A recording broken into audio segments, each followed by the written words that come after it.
हरे कृष्णा। सभी भक्तों को दंडवत प्रणाम। सभी भक्तों को हरे कृष्णा।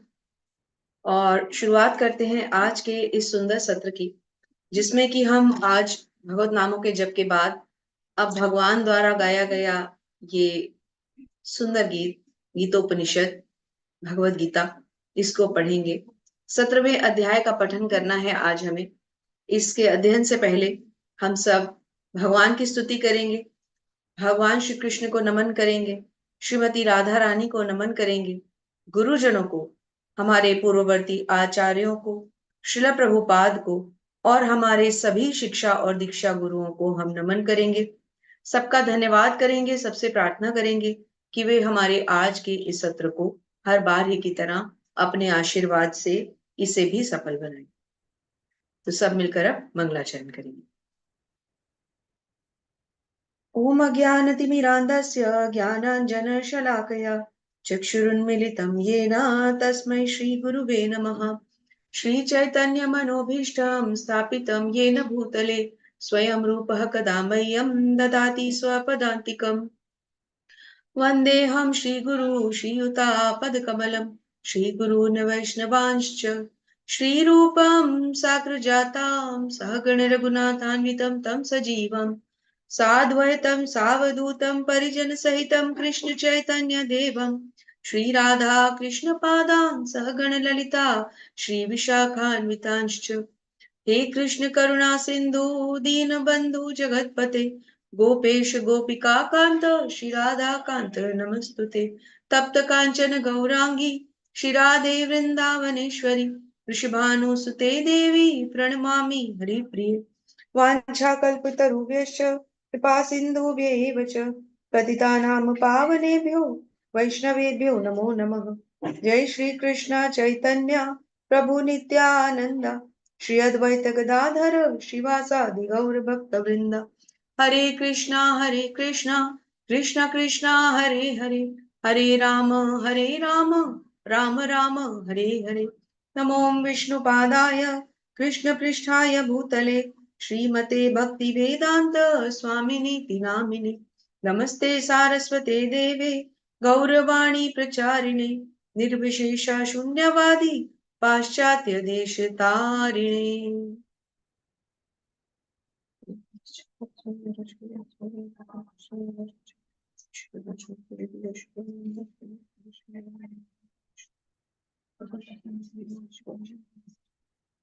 सभी शिक्षा और दीक्षा गुरुओं की जय।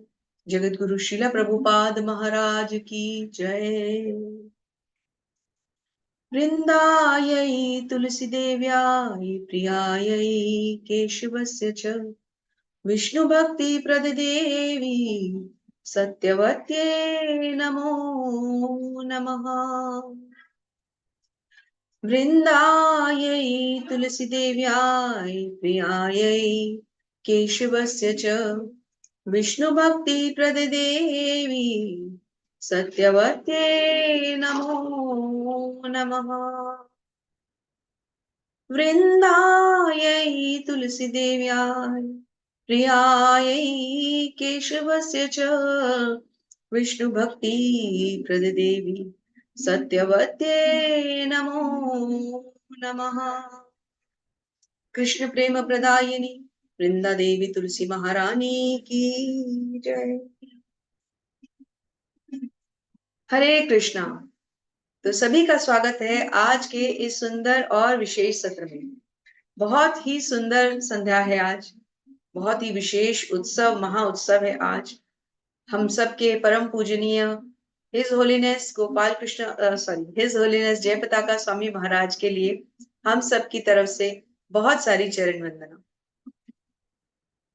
मैं क्योंकि दिल्ली से हूँ और यहाँ पर हिज होलीनेस गोपाल कृष्ण स्वामी महाराज भी मेरे गुरु समान है, तो अक्सर जब भी हिज होलीनेस मुंह से बाहर निकलता है तो गुरु महाराज का नाम भी साथ ही आ जाता है।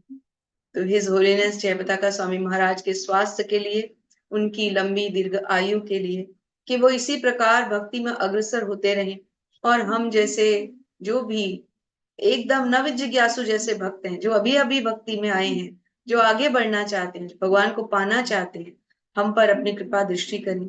वो इतने दयालु हैं, उनके बारे में इतना सुनते हैं, और उनके शिष्य हिज ग्रेस नामनिष्ठा प्रभु जी जैसे कि इस सुंदर कार्यक्रम को चला रहे हैं, इसी से पता चलता है कि एक गुरु और शिष्य का संबंध क्या होता है। तो जो शिष्य इतना उत्तीर्ण हो, उसके गुरु कितने उत्तीर्ण होंगे, इसका अंदाजा लगाना हम जैसों के बस की बात नहीं है। सूर्य को दीपक दिखाने के समान है। तो मेरा बड़ा सौभाग्य है कि आज के इस सुंदर अवसर पर आप सबके साथ मुझे भगवत गीता का एक अति विशेष, एक अति सुंदर अध्याय पढ़ने का मौका मिल रहा है। आप सबको धन्यवाद देती हूँ अपना संग मुझे प्रदान करने के लिए। आप सबको कोटि कोटि नमन करती हूँ। तो अब हम शुरुआत करते हैं आज के अध्याय की। तो आज हमें 17वां अध्याय पढ़ना है। तो जैसा कि मैं 3 बजे की क्लास में भी हम लोग भगवत गीता का अध्ययन कर रहे थे, कल ही खत्म हुआ हमारा अध्ययन। तो हम हर बार कक्षा शुरू करने से पहले अब तक जो चैप्टर्स हम पढ़ चुके थे उसका एक क्विक रिकैप करते हैं। उससे हमें एक तो ये पता चलता है कि हम जो पढ़ रहे हैं वो हमें याद है या नहीं है, कुछ त्रुटियां तो नहीं है। और रिकैप करते हुए कई बार कुछ ना कुछ नया पॉइंट ध्यान में आ जाता है, तो ये बहुत ही ज्ञानवर्धक होता है। तो मैं अब ये सौभाग्य लेना चाहूंगी, आप सबके सामने एक छोटा सा रिकैप प्रस्तुत करती हूँ। तो पहला अध्याय कुरुक्षेत्र के युद्ध क्षेत्र में सैन्य निरीक्षण, जहां अर्जुन भगवान को कहते हैं कि मेरे रथ को इस मैदान के मध्य में ले चलो, मैं दोनों सेनाओं का केशव निरीक्षण करना चाहता हूँ। दोनों सेनाओं को देखते ही अर्जुन शोकायुक्त हो जाते हैं। दोनों तरफ ही उनके स्वजन हैं। वो 5 कारण देते हैं युद्ध ना करने के। वो कौन से 5 कारण देते हैं? पहला, कि उन्हें अपने स्वजनों पर दया आ रही। दूसरा, कि उन्हें उनकी हत्या या वध करके पाप लगेगा। तीसरा, कि यदि वो ये युद्ध जीत भी गए तो भी उनको कोई आनंद प्राप्त नहीं होगा। चौथा, कि अगर उन्हें ये युद्ध जीत लिया तो सब जितने भी उनके सैनिक मारे जाएंगे, उनकी विधवाएं जो है वो कुलघातिनी हो जाएंगी, कुलक्षिणी हो जाएंगी, व्यभिचारिणी हो जाएंगी, जिसके कारण आने वाली संतानें अवांछित हो जाएंगी और पितरों को पिंड देने वाला भी कोई नहीं होगा। और छठा, सॉरी क्षमा कीजिए, पांचवा, कि वो असमंजस में। अर्जुन अपना धनुष रख देते हैं। अब दूसरे अध्याय में भगवान आते हैं। भगवान एक उत्तीर्ण शिक्षक की तरह अर्जुन से सब कुछ सुन रहे हैं, कुछ भी नहीं बोल रहे, एकदम मौन खड़े हैं। दूसरे अध्याय में भगवान अर्जुन का मनोबल बढ़ाते हैं कि तुम जैसे महान योद्धा को ये बातें शोभा देती हैं क्या? तुम्हारे मन में ये विचार आया कैसे? और फिर भगवान अर्जुन को भगवत गीता का ज्ञान देना शुरू करते हैं। भगवान अर्जुन को कर्म योग, ज्ञान योग, सांख्य योग सभी पद्धतियां बताते हैं। भगवान अर्जुन को भक्ति योग के बारे में बताते हैं, ये भी बताते हैं कि भक्ति योग सर्वोच्च योग है। उसके अलावा भगवान भगवत गीता का ज्ञान देते हुए अर्जुन को आत्मा और शरीर का अंतर समझाते हैं कि जिन्हें तुम मारने जा रहे थे उन्हें तो मैं पहले ही से मार चुका हूं, उसको फ्यूचर दिखाते हैं। और तुम इनका वध इसलिए कर रहे हो कि ये तुम्हारा कर्तव्य है, इसमें तुम्हें कोई हानि लाभ सोचने की आवश्यकता नहीं है। फिर एक और कारण का जो अर्जुन ने दिया था कि मुझे पाप लगेगा या कि पाप नहीं लगेगा, इसके लिए अर्जुन को भगवान क्या समझा रहे हैं कि तुम्हें कोई पाप नहीं लगेगा। जिनको तुम मार रहे हो वो तो शरीर है, आत्मा तो है ही नहीं, आत्मा का तो हनन होना ही नहीं है, तो काहे का पाप लगेगा। और फिर जो अर्जुन ने कहा मुझे कोई आनंद नहीं मिलेगा, अर्जुन को भगवान समझाते हैं तुम्हें दोनों स्थितियों में आनंद मिलेगा। यदि तुम युद्ध जीत जाते हो तो तुम इस पृथ्वी का राज्य भोगोगे, और यदि तुम युद्ध हार जाते हो अर्थात कि तुम वीर गति को प्राप्त हो जाते हो तो तुम स्वर्ग का सुख भोगोगे। तो दोनों सिचुएशन में विन विन। इस तरह से सारे अर्जुन के दिए हुए तर्कों को भगवान काटते हैं और उन्हें युद्ध के लिए उत्साहित करते हैं। फिर तीसरे अध्याय कर्म योग में भगवान कर्मों के बारे में बताते हैं। चौथे अध्याय में दिव्य ज्ञान देते हुए भगवान भगवत गीता का इतिहास बताते हैं कि सबसे पहले भगवान ने भगवत गीता किनको दी? सूर्यदेव विवस्वान को दी। फिर उसके बाद मनु को दी जो मनुष्यों के पिता हैं। फिर वहां से इक्ष्वाकु के पास आई और फिर ये ज्ञान गंगा आगे बही। कालांतरण में ये लुप्त होती रही, इसलिए भगवान फिर से ये भगवत गीता देने के लिए अब से कुछ 5-5,500 साल पहले फिर से प्रकट हुए, है ना। अर्जुन को ये ज्ञान देते हैं। फिर उसके बाद 5वें अध्याय में कृष्ण भावना अमृत कर्म बताते हैं कि तुम ना अच्छे कर्म करो ना बुरे कर्म करो। क्यों? क्योंकि अच्छे कर्म तुम्हें स्वर्ग में भेजेंगे, उच्च लोकों में भेजेंगे, वो फल क्षणिक हो जाएंगे, तुम फिर जन्म मृत्यु में आके गिरोगे। बुरे कर्म तुम्हें निम्न लोकों में भेजेंगे, वहां फल क्षणिक हो जाओगे, तुम फिर मृत्यु लोक में आके गिरोगे, तो जन्म मृत्यु के चक्र से छूट नहीं पाओगे। तो तुम क्या करो? तुम अपने कर्म मेरे लिए करो, मेरी प्रसन्नता के लिए करो, और सभी फल मुझे अर्पित करो। अकर्म, विकर्म, सकर्म। अकर्म क्या है? जो भगवान के लिए किए जाए। विकर्म क्या है? जो शास्त्रों के अगेंस्ट है, जो भगवान के लिए नहीं किए जाए। और खाली कर्म या सकर्म या सकाम कर्म क्या है, जिनके पीछे भी भौतिक लक्ष्य है। छठे अध्याय में अष्टांग योग सिखाते हुए भगवान यम, नियम, आसन, प्रत्याहार, प्राणायाम, धारणा, ध्यान, समाधि, इन सारे चरणों से अर्जुन को अवगत कराते हैं और बताते हैं कि किस तरह से ध्यान युक्त होकर भी भगवान को पाया जा सकता है। लेकिन अर्जुन क्या कहते हैं कि मन बहुत चंचल है और मैं वायु का वेग तो मोड़ सकता हूं, लेकिन मन को केंद्रित नहीं कर सकता, मन को मैं कंट्रोल नहीं कर सकता।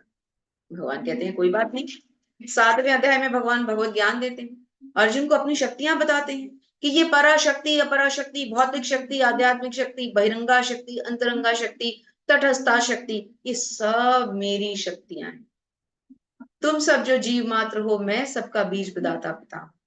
मुझसे ही सारी प्रकृतियां उद्भूत, मेरे ही रोम छिद्रों से ये सारे ब्रह्मांड निकल रहे हैं। ये ज्ञान भी भगवान से हमें समझ में आता है। आठवें अध्याय में भगवत प्राप्ति, भगवान मार्ग बताते, अंत समय में मेरा स्मरण कर लो, तुम मुझे प्राप्त करोगे। अपने कर्म मुझे अर्पित कर दो, तुम मुझे प्राप्त करोगे। कर्मों के फल मुझे अर्पित कर दो, तुम मुझे प्राप्त करोगे। निश्चल मन से एकाग्रचित्त होकर, संभाव होकर तुम मेरी भक्ति में निरंतर लग जाओ, तुम मुझको प्राप्त करोगे। बहुत सारे मार्ग भगवान सुझाते हैं। अजामिल का एग्जाम्पल प्रभुपाद हमें समझाते हैं कि किस तरह सारी उम्र भक्ति करने पर भी अंत समय में भगवान को भूलकर अपनी चेतना एक मृग के बच्चे में डालने से अजामिल को फिर से जन्म मृत्यु में गिरना पड़ा। भरत महाराज को। और अजामिल की स्टोरी बताते हैं प्रभुपाद कि सारी उम्र उलट पुलट गलत काम किए, परंतु अंत समय में नारायण नारायण पुकारने से, वो भी जबकि वो अपने पुत्र को पुकार रहा था, पर शुद्ध मन से उच्चारण करने से नारायण के दूत आ जाते। तो प्रभुपाद सुंदर सुंदर एग्जाम्पल से हमें भगवत प्राप्ति, जो भगवान ने मार्ग बताया, उसकी हमें संस्तुति करके देते हैं। फिर 9वें अध्याय में गुह्य ज्ञान समझते हैं, भगवान को प्राप्त कैसे किया जाता है, ज्ञान क्या है, ज्ञान ज्ञान जानने के योग्य क्या है ना। फिर उसके बाद 10वें अध्याय में, 11वें अध्याय में भगवान अपने ऐश्वर्य बताते हैं, कितने असीम ऐश्वर्य हैं। मनुष्यों में मैं सामर्थ्य हूँ, तपोबलों का मैं तप हूँ, तेजस्वियों का मैं तेज हूँ, मनुष्यों का मैं सामर्थ्य हूँ, शस्त्रधारियों में मैं राम हूँ, हाथियों में ऐरावत हूँ, जानवरों में मैं, पशुओं में सिंह हूँ, है ना। कितने सारे, मतलब हर चीज का जो सुप्रीम मोस्ट एसेंस है वो मैं। फिर 11वें अध्याय में भगवान अपना विराट रूप दिखाते हैं, जिसे देखकर अर्जुन भी डर जाते हैं। असंख्य मुंह है, असंख्य पेट है, असंख्य हाथ पैर नाक सब कुछ है। भगवान एक प्रज्वलित अग्नि की तरह से सामने खड़े हैं, इतना तेज है कि जैसे मानो हजारों सूर्य आकाश में प्रकाशमान हो गए। अर्जुन उस भयावह दृश्य को देखते हैं, अर्जुन ब्रह्मांडों को उनके मुख में प्रज्वलित होते हुए देखते हैं, सारी सेनाओं को भगवान के अंदर जाते हुए देखते हैं। अर्जुन डर जाते हैं। अर्जुन कहते हैं, प्रभु मुझे अपना वही चतुर्भुज रूप दिखाइए जिसके मैं दर्शन करना चाहता हूँ। भगवान प्रकट होते हैं, हाथों में शंख चक्र गदा और पुष्प लिए। फिर उस रूप के दर्शन करके अर्जुन उनसे वापस द्विभुज रूप दिखाने के लिए कहते हैं, जो कि भगवान दिखाते हैं। फिर 12वें अध्याय में भगवान भक्ति योग बताते हैं। 13वें 14वें 15वें 16वें अध्याय में भगवान प्रकृति, पुरुष, चेतना, गुण, सतोगुण, रजोगुण, तमोगुण, इन सब के बारे में बताते हैं। फिर 15वें अध्याय में भगवान पुरुषोत्तम योग बताते हैं, है ना। ये करते हुए हम 16वें अध्याय और 17वें अध्याय, इन दोनों अध्यायों में थोड़ा बहुत हमें एक जैसा कुछ कुछ सीखने को मिलता है, जैसे कि आसुरी प्रवृत्ति क्या है, दैवीय प्रवृत्ति क्या है, आसुरी गुण क्या है, दैवीय गुण क्या है, और 14वें अध्याय से हमें इसको रिलेट करना है। 14वें अध्याय में हमने प्रकृति के गुणों के बारे में सीखा, 13वें अध्याय में हमने प्रकृति के बारे में पढ़ा, पुरुष के बारे में पढ़ा, ज्ञेय क्या है, ज्ञाता कौन है, जानने योग्य क्या है। तो अब इन सारे, क्योंकि हमने भगवत गीता को 3 पार्ट्स में समझा, पहले 6 अध्याय कर्म योग, लास्ट के 6 अध्याय ज्ञान योग, बीच के 6 अध्याय भक्ति। जैसे कि एक ज्वेलरी बॉक्स होता है, लेट्स से ये बॉक्स है ना, इसका ये जो ऊपर एक लिड होता है, ये इसका समझ लीजिए ये कर्म योग है, और ये जो नीचे बेस है समझ लीजिए कि ये ज्ञान योग है, और ये जो बीच का बॉक्स है जिसमें कि अमूल्य रत्न रखे हुए हैं, है ना। मेरे इस बॉक्स में तो भगवान का प्रसाद रखा हुआ है, वो भी अमूल्य रत्न है। तो बीच में जो अमूल्य रत्न रखे हुए हैं, वो अमूल्य रत्न क्या है, भक्ति योग। तो ये सब समझाते हुए फिर भगवान अर्जुन को अब श्रद्धा के विभाग समझाएंगे कि हर चीज को, जो भी हमारे सामने है, जो भी कुछ हमें देखना है, उसके हमें 3 पार्ट्स में हमें उसको समझना है। हर चीज को हमें सतोगुण, रजोगुण और तमोगुण से क्लासिफाई कर लेना है। अब चाहे वो हमारी प्रवृत्ति हो, चाहे वो हमारा ज्ञान हो, चाहे वो यज्ञ हो, दान हो, तपस्या हो, सुरी या आसुरी प्रवृत्ति हो, कुछ भी हो, हर चीज के 3 विभाग हैं, क्योंकि हर चीज यहाँ पर भौतिक जगत में कंट्रोल्ड बाय प्रकृति के 3 गुण। पहला सतोगुण, दूसरा रजोगुण, तीसरा तमोगुण। अब हम श्रद्धा को भी इन्हीं 3 मापदंडों पर मापते हुए आज के अध्याय को शुरू करें।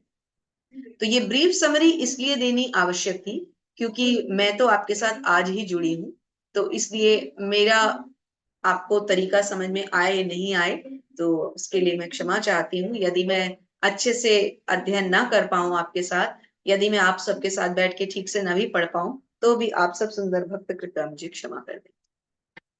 तो जो कुछ भी मैंने अपने आचार्यों से लेक्चर्स के द्वारा सुना है, प्रभुपाद के तात्पर्यों में पढ़ा है, मैं उसी को दोहराने का प्रयत्न करूंगी। हरे कृष्ण।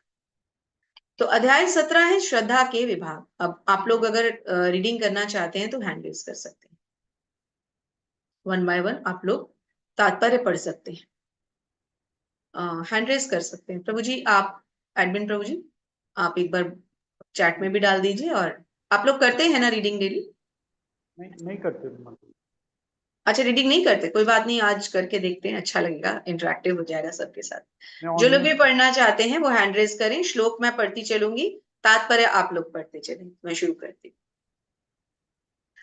अर्जुन उवाच ये शास्त्र विधि मृत्यु सज्ज यजन्ते श्रद्धयान्विताः तेषां निष्ठा तु का कृष्ण सत्वमाहो रजस्तमः। अर्जुन ने कहा, हे कृष्ण, जो लोग शास्त्र के नियमों का पालन ना करके अपनी कल्पना के अनुसार पूजा करते हैं, उनकी कौन सी स्थिति है? क्या वे सतोगुणी है, रजोगुणी है या तमोगुणी? देखिए कितना सुंदर प्रश्न है। अर्जुन ये प्रश्न इसलिए नहीं कर रहे कि अर्जुन को ज्ञान नहीं है। अर्जुन तो महाज्ञानी है, पंडित हैं, सबसे बड़े, जो भगवान के मित्र हैं। वो तो क्षत्रिय होते हुए भी पंडित हो गए ना, सबसे बड़े वैष्णव हो गए, उनको तो सारा ज्ञान है। परंतु अर्जुन ये प्रश्न हमारे लिए कर रहे हैं। देखिए यहाँ पर एक चित्र में भी हमें समझाया गया है कि किस तरह से जो एक ज्ञानी, एक कर्मी और एक भक्त होता है, उनमें डिफरेंसेस है। ज्ञानी जो है वो शुद्ध सत्व में होता है, क्षमा कीजिए, वो सत्व गुण से रिलेटेड होता है, उसमें ज्ञान होती है, मुक्ति होती है, ब्रह्मत्व होता है। इधर जो कर्मी है वो रजोगुण के अंडर रहता है। उसमें क्या होता है? एग्रेशन होता है, पैशन होता है, इच्छाएं होती हैं, कर्म होता है, काम होता है, क्रोध होता है। और जो भक्त होता है उसके पास भगवान कृष्ण स्वयं होते हैं। क्यों? क्योंकि उसका एक ही गंतव्य होता है कि मुझे अपनी भक्ति द्वारा, प्रेममयी सेवा द्वारा भगवान तक पहुंचना है। तो वो कौन से गुण में रहता है? वो सत्व से भी ऊपर शुद्ध सत्व में रहता है। और यहाँ तमोगुण नहीं दिखाया गया। जो तमोगुणी होता है वो निद्रा, आलस्य और मादकता में रहता है। तो भगवान आ गए हैं। भगवान का श्लोक पढ़ने से पहले आइए भगवान का स्वागत करें। हरे कृष्णा कृष्ण कृष्ण हरे हरे, हरे राम राम राम हरे हरे। श्री भगवान का स्वागत करते हुए उनका श्लोक पढ़ते हैं। श्री भगवान उवाच त्रिविधा भवति श्रद्धा देहिनां स्वभावजा सात्विकी राजसी चैव तामसी चेति तां शृणु। एक और मैं पढ़ती हूँ, उसके बाद आप लोग शुरू करिए। भगवान ने कहा, देहधारी जीव द्वारा अर्जित गुणों के अनुसार उसकी श्रद्धा 3 प्रकार से आंकी जा सकती है। अब हमारी जो भी श्रद्धा है किसी मनुष्य की, श्रद्धा के भी 3 विभाग हो गए। जैसे प्रकृति के हमने 3 विभाग समझे, कर्मों के समझे, आगे ज्ञान के, गुण के, यज्ञ के, दान के, तपस्या के, सबके 3-3 गुण आए। तो सबसे पहले भगवान शुरू कर रहे हैं श्रद्धा के विभागों से। तो श्रद्धा के विभागों को कैसे समझना है, आइए अब जिग्न श्री प्रभु जी से सुनते हैं। आप अनम्यूट करें प्रभु जी। हरे कृष्ण माता जी, हरे कृष्ण प्रभु जी। क्षमा कीजिए माता जी। जी 17.2 या 17.3 माता जी? श्री माता जी। जी श्लोक के साथ पढ़ो माता जी। नहीं माता जी, खाली स्क्रीन पढ़ते जाए। आप पढ़ना चाहें आप श्लोक पढ़ सकते हैं, अलग से इस पे है नहीं, वैसे आप अपना पढ़ना चाहें पढ़ सकते हैं। सत्वानुरूपा सर्वस्य श्रद्धा भवति भारत, श्रद्धामयो पुरुषो यो यच्चन्द्र स एव स हे भरतपुत्र, विभिन्न गुणों के अंतर्गत अपने अपने अस्तित्व के अनुसार मनुष्य एक विशेष प्रकार की श्रद्धा विकसित करता है। अपने द्वारा अर्जित गुणों के अनुसार ही जीव को विशेष श्रद्धा से युक्त कहा जाता है। हरे कृष्ण। हरे कृष्ण। तो क्या बताते हैं भगवान अर्जुन को, कहते हैं हे भरत पुत्र, विभिन्न गुणों के अंतर्गत अब जो भी श्रद्धा होगी, अगर कोई सतोगुणी मनुष्य होगा तो उसकी श्रद्धा सतोगुणी होगी। अगर कोई रजोगुणी मनुष्य होगा, जैसा कि अभी हमने पिछले स्लाइड में चित्र के द्वारा समझा कि सतोगुणी मनुष्य के क्या गुण है, उसके पास ज्ञान है, वो मुक्ति की तरफ जाता है, वो ब्रह्म में लीन भी होता है, वो ब्रह्मत्व से आगे जाके भगवान को पाने की चेष्टा भी करता है, परंतु उसे हम शुद्ध सत्व नहीं कह सकते क्योंकि वो ज्ञानी के लेवल पे है। ज्ञानी जो है वो ज्यादा से ज्यादा ब्रह्म तक जाएगा। यहाँ जो कर्मी होता है, कर्मी तो वहां तक भी नहीं जा सकता। कर्मी कहां तक जाएगा? मैक्सिमम किसी उच्च लोक तक जाएगा, जैसे ज्यादा से ज्यादा स्वर्गलोक। स्वर्गलोक क्यों जाएगा? अच्छे कर्म करेगा, अच्छे कर्म उसको स्वर्गलोक तक ले जाएंगे। तो वो अपने कर्म करता रहता है, उसमें काम की इच्छा रहती है, लोभ रहता है, मोह रहता है। लेकिन जो भक्त होता है वो शुद्ध सत्व में होता है। वो भक्ति और प्रेममयी भक्ति के प्रेममयी सेवा के द्वारा कहां तक जाता है? भगवान के धाम तक जाता है ना। तो हम इस स्लाइड पे वापस क्यों आए? क्योंकि अगला भी इसी से रिलेटेड है। इसी तरह से जो श्रद्धा होगी, सतोगुणी व्यक्ति की श्रद्धा सतोगुणी होगी, रजोगुणी व्यक्ति की रजोगुणी होगी, और तमोगुणी व्यक्ति की श्रद्धा तमोगुणी होगी। तो आप साथ साथ चित्रों को भी कृपा करके स्क्रीन पर एनालाइज करते चले। यजन्ते सात्विका देवान अक्षरक्षांसि राजसाः प्रेतान् भूतगणांशान् चांश्वे यजन्ते तामसा जनाः। आदित्य प्रभु जी, हरे कृष्ण। हरे कृष्ण माता जी। हरे कृष्ण प्रभु जी। सतोगुणी व्यक्ति देवताओं को पूजते हैं, रजोगुणी यक्षों व राक्षसों की पूजा करते हैं, और तमोगुणी व्यक्ति भूत प्रेतों को पूजते हैं। हरे कृष्ण। हरे कृष्ण। तो जो सतोगुणी व्यक्ति होता है वो देवताओं को पूजता है। अब यहाँ हमारा एक प्रश्न आना चाहिए, और जरूर आता होगा आप सबके भी मन में, कि सतोगुणी व्यक्ति क्यों देवता को पूजता है? सतोगुणी व्यक्ति तो हम ब्राह्मण के जैसा मानते हैं, तो वो तो भगवान को पूजना चाहिए। लेकिन नहीं, यही हमें समझ में आता है कि एक सतोगुणी और एक शुद्ध सतोगुणी में क्या फर्क। सतोगुणी एक लेवल तक जा सकता है, मैक्सिमम वो देवताओं तक ही जा सकता है, इसीलिए उसको हमने ब्रह्म में दिखाया। फिर से चलते हैं पिछली स्लाइड पे, अच्छे से समझ में आता है हमें। जब हम भगवत गीता में हमको रिलेट करना सीखेंगे तो हम एक्चुअल में सीखेंगे, है ना। हमें पढ़ते पढ़ते आगे नहीं चलना, हमें टाइम के अकॉर्डिंगली 1 घंटे में अपना चैप्टर खत्म जरूर करना है, लेकिन कहीं अगर कुछ स्लाइड्स पे हमें टाइम लग जाता है तो हमें थोड़ा सा समय लगा के उनको समझना है। यही चांस है इनको समझने का, क्योंकि ये 18 दिन का कोर्स हमारी नींव रख रहा है। अगर ये नींव आपकी स्ट्रांग पड़ती है तो फिर हम आगे बहुत अच्छे से पढ़ सकते हैं, हमें जल्दी समझ में आएगा आगे। तो सतोगुणी व्यक्ति जो है वो ब्रह्म तक जा रहा है। देखिए, वो भगवान धाम तक नहीं जा रहा, भगवान के धाम नहीं जा रहा। कर्मी तो स्वर्गलोक पे ही खत्म हो गया, लेकिन भगवान के धाम कौन जा रहा है? भक्त जा रहा है। तो यहाँ पर क्या बताया गया है, अगली स्लाइड में देखते हैं कि जो सतोगुणी है वो देवताओं की पूजा करेगा तो कहाँ जाएगा? ज्यादा से ज्यादा देवलोक जाएगा। लेकिन रजोगुणी तो राक्षसों की पूजा कर रहे हैं, तो वो तो घूम फिर के इसी लोक में आएगा। और तमोगुणी तो भूतों प्रेतों की पूजा कर रहा है, वो तो निम्न लोकों में जाएगा। अब इसको हम आगे की स्लाइड्स में अच्छे से समझेंगे, चित्रों को कृपया देखते चलिए। हरे कृष्णा। अवंतिका मिश्रा माता जी। हरे कृष्ण माता जी। हरे जो लोग दंभ तथा अहंकार से अभिभूत होकर शास्त्र विरुद्ध कठोर तपस्या और व्रत करते हैं, जो काम तथा आसक्ति द्वारा प्रेरित होते हैं, जो मूर्ख हैं तथा शरीर के भौतिक तत्वों को तथा शरीर के भीतर स्थित परमात्मा को कष्ट पहुंचाते हैं, वे असुर कहे जाते हैं। हरि बोल। देखिए, समझा दिया ना भगवान ने। आप लोग कृपया हैंड रेज रखें, बहुत अच्छा लगता है जब आप लोग पढ़ते हैं, तो हमें भी, हमारा भी मॉरल बूस्ट होता है साथ में। हमें लगता है कि हम अगर कुछ बोल रहे हैं तो आप लोग हमारा साथ दे रहे हैं। तो जो लोग दंभ और अहंकार, अब देखिए आप चित्रों में देखिए, कठोर तपस्या कर रहे हैं, कोई सिर अंदर डाल रहा है, कोई हाथ मिट्टी के अंदर लेके जा रहा है, कोई कैसी तपस्या कर रहा है, कुछ अजीब अजीब ढंग से। तो जो ऐसे लोग मूर्ख कहलाते हैं। ये अपनी भौतिक आसक्ति, अपने काम, अपने क्रोध, अपने लोभ, अपने मोह को कंट्रोल ही नहीं कर पा रहे, भौतिक तत्वों और शरीर के भीतर परमात्मा को कष्ट पहुंचा रहे हैं। भौतिक तत्वों के द्वारा ये अंदर, हमारे अंदर जो हृदय में परमात्मा स्थित है, अब तो हम 17वें अध्याय में आ गए हैं, 16 अध्याय तक हम ये तो जान ही चुके हैं कि हृदय में कौन रहते हैं? भगवान परमात्मा रूप में रहते हैं। तो ये सब करके ये लोग क्या कर रहे हैं? कष्ट पहुंचा रहे हैं। अंदर के परमात्मा को, अंदर के भगवान को कष्ट पहुंचा रहे हैं। कितनी खराब बात है ना। जी। हरे कृष्णा। जिग्ना माता जी। हरे कृष्ण माता जी। हरे कृष्ण। नंबर 7 माता जी, मुझे दिखाई नहीं दे रहा है स्क्रीन पे। जी 8 to 10। 8 to 10 है माता जी, 8 to 10। जी। जो भोजन सात्विक व्यक्तियों को प्रिय होता है वह आयु बढ़ाने वाला, जीवन को शुद्ध करने वाला तथा बल, स्वास्थ्य, सुख तथा तृप्ति प्रदान करने वाला होता है। ऐसा भोजन रसमय, स्निग्ध, स्वास्थ्यप्रद स्वास्थ्यप्रद तथा हृदय को भाने वाला होता है। अधिक अत्यधिक अत्यधिक तक रखे, सॉरी आई कांट रीड, खट्टी। नमकीन, गरम, चटपटे, शुष्क तथा जलन उत्पन्न करने वाले भोजन रजोगुणी व्यक्तियों को प्रिय होते हैं। ऐसे भोजन दुख, शोक तथा रोग उत्पन्न करने वाले हैं। खाने से 3 घंटे पूर्व पकाया गया, स्वादहीन, वियोजित एवं सड़ा, जूठा तथा अस्पृश्य वस्तुओं से युक्त भोजन उन लोगों को प्रिय होता है जो तामसी होते हैं। हरि बोल। हरे कृष्ण। अब हमने भोजन के 3 अंग भी पढ़ लिए, 3 पार्ट्स हम सबके समझ रहे हैं। श्रद्धा के 3 पार्ट समझे, अपनी प्रकृति के 3 पार्ट समझे, दैवी और आसुरी गुणों को समझते हुए रजोगुण तमोगुण क्या है उनको समझा।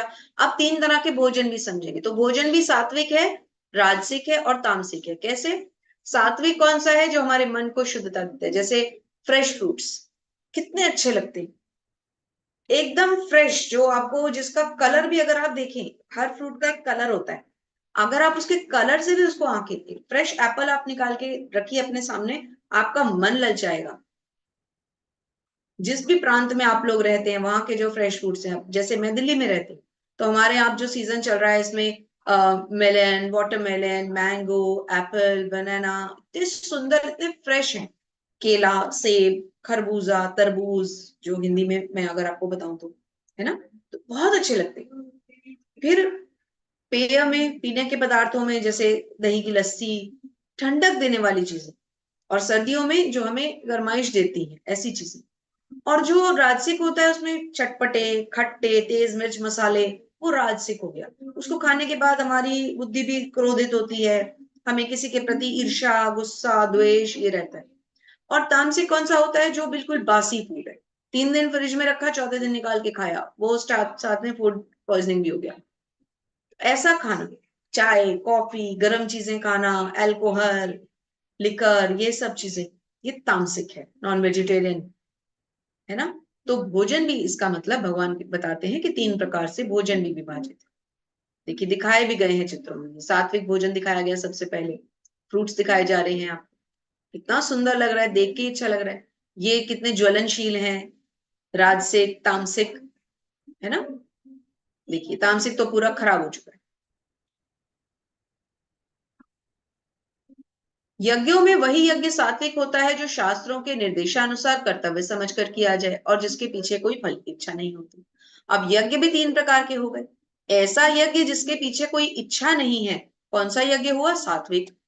ऐसा यज्ञ जिसके पीछे कोई सकाम कर्म रहे, या कोई प्रतिष्ठा हासिल करने का एक पीछे उसका लक्ष्य रहे, जिसके लिए हम सोचते हैं कि अगर मैं ये यज्ञ करूंगा तो मुझे, मैं बहुत गर्वान्वित महसूस करूंगा या करूंगी, तो वो राजसिक हुआ।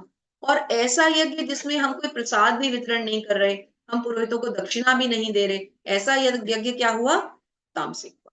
तो 3 प्रकार के यज्ञ फिर से देख लेते हैं कि जो शास्त्रों के अनुसार किए जाएं वो सात्विक, जो हम किसी इच्छा के लिए करें वो राजसिक, और जो प्रसाद वितरण किए बिना, यज्ञों में पुरोहितों को दक्षिणा दिए बिना किया जाए, वो जिसमें कोई श्रद्धा ही इन्वॉल्व नहीं है, वो कौन सा हुआ?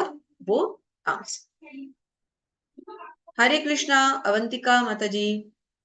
देव द्विज गुरु प्राज्ञ पूजनम शौचमार्जवम ब्रह्मचर्य अहिंसा च शरीरम तप उच्यते। अवंतिका माता जी अनम्यूट करें।